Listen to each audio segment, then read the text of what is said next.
Welcome to Brilliantly British. My name is Lawrence and today I'm going to show you how to make a Sussex straw pie. So, as I show you how, please sit back, relax with a cup of tea in hand, putting those feet of yours up to and enjoy this episode. And don't forget to subscribe. This, my friends, is a Sussex straw pie, consisting of a fudge-like strawberry filling encased in a crisp, short pastry, with the result being a pastry like no other. And in this episode, step by step, we'll be showing you how to fashion and bake this pie before we crown things off at the end with a session of tasting. And so now, with the introductions made and your interest peaking, please allow me to show you how to turn these into this. To begin preparing your Sussex straw pie, slice your washed strawberries equally, placing them straight into an adequately sized pan, using the moment to savour the wonderful aroma of fresh strawberries. Jam sugar should then follow as you begin to warm the contents gently as you combine and crush the sugar and fruit in the pan.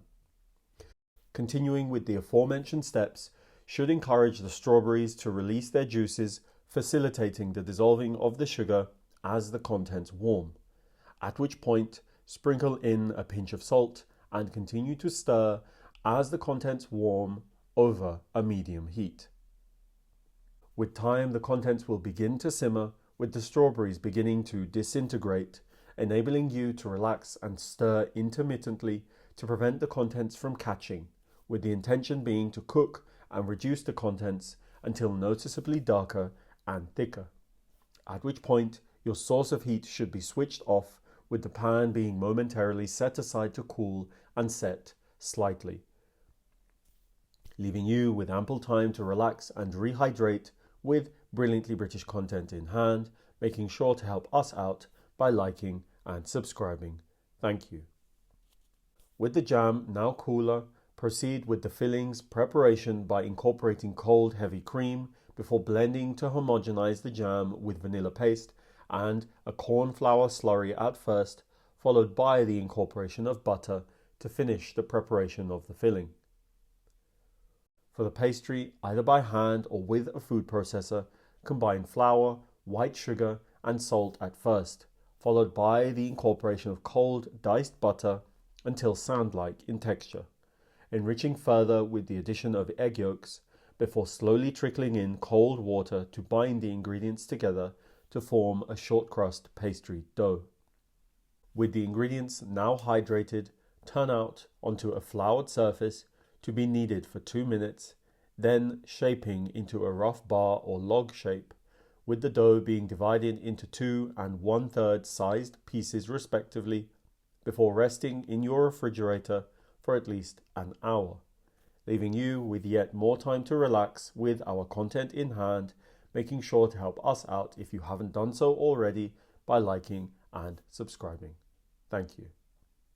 After resting with your oven preheating, upon a floured surface, at first beat the small 1/3 sized piece of pastry, turning regularly to encourage the dough to spread evenly, as well as prevent sticking as you work quickly with the cold dough, dusting with more flour only if necessary.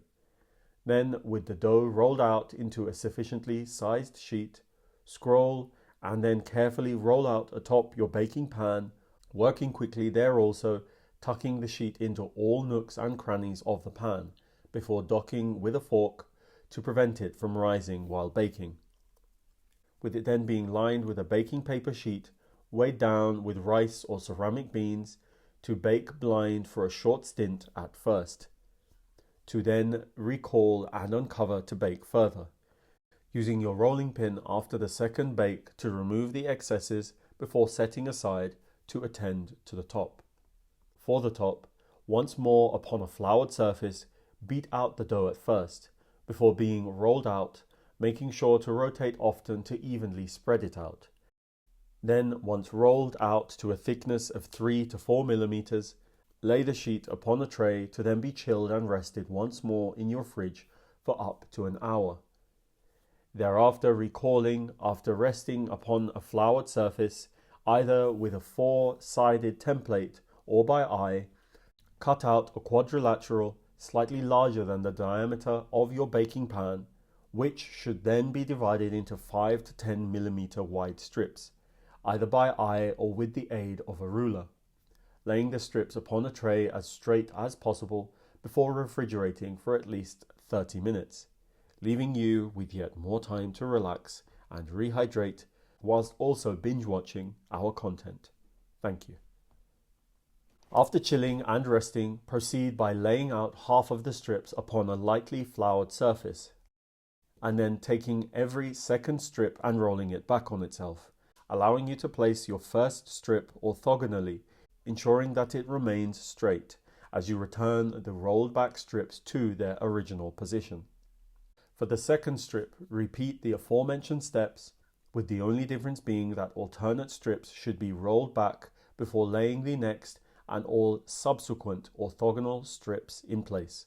With time, you'll see the work of your hands come together, forming a rudimentary fabric of pastry, with only care being taken not to tear any strands, as well as position the strips securely.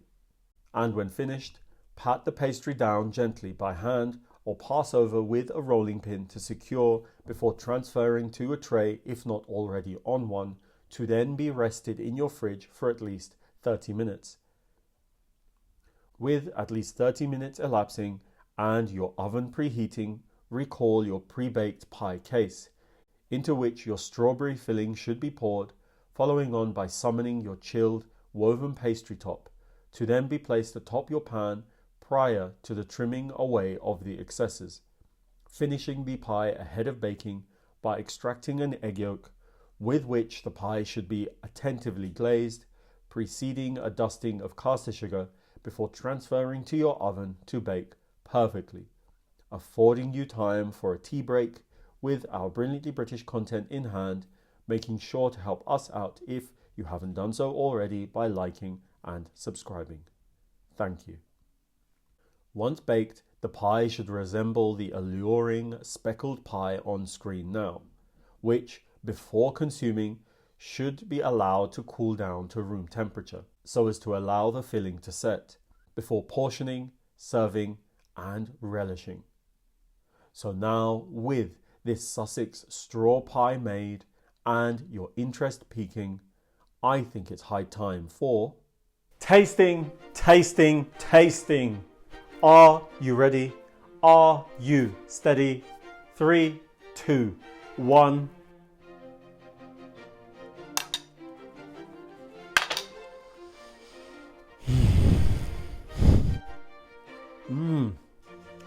This is marvelous.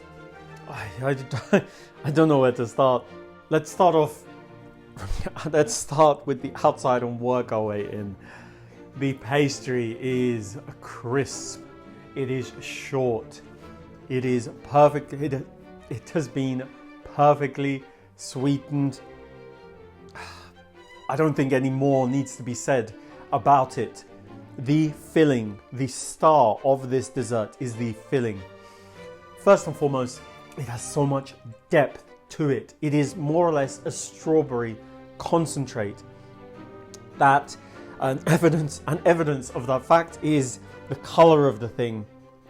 It is so dark, so dark and thick and fudgy and rich and also silky smooth. It is actually, on the other hand, I feel it would be better described as a strawberry caramel, because there are caramel notes coming through, and then at the very end you have actually still some zinginess, some sharpness coming through.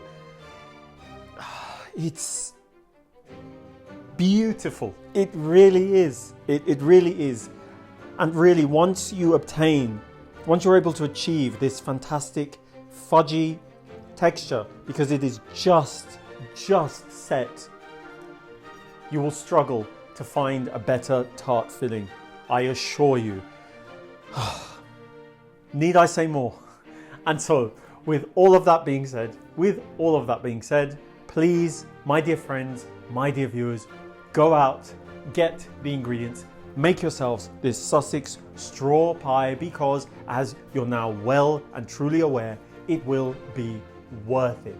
So please, please, please make yourselves a Sussex straw pie, please.